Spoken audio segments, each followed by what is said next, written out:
In this video, I'll show you how to convert Pi Coin to USDT on Bitget. If you find this helpful, give the video a like and subscribe to the channel. First thing that you need to do is open up and log into your Bitget account. If you don't already have a Bitget account, I'll drop a link down below in the description, and by using my link, you'll get up to 6,200 USDT in welcome and deposit bonuses. So after you've logged into your account, you're going to come to a page that looks like this. And we're going to go right down here to the bottom of the screen and tap on this trade icon right here. That's going to bring you to a page that looks like this. And we're going to go right over here to the top of the screen and make sure you select tools. And from here, make sure you have convert selected. So once you're on the convert section, you're going to come right over here to where it says from, and you're going to tap on this arrow next to whatever cryptocurrency shows for you. Mine is USDT.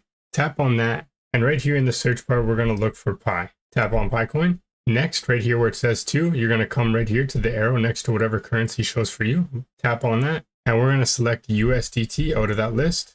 Next, you're going to enter in the amount of Pi Coin you want to convert into USDT. For example, if I wanted to convert 10 Pi Coin, that would give me 5.2 USDT. Then you would come right over here, tap on the convert button, confirm the transaction, and that's how to convert Pi Coin to USDT on Bitget. If you found this helpful, give the video a like and subscribe to the channel.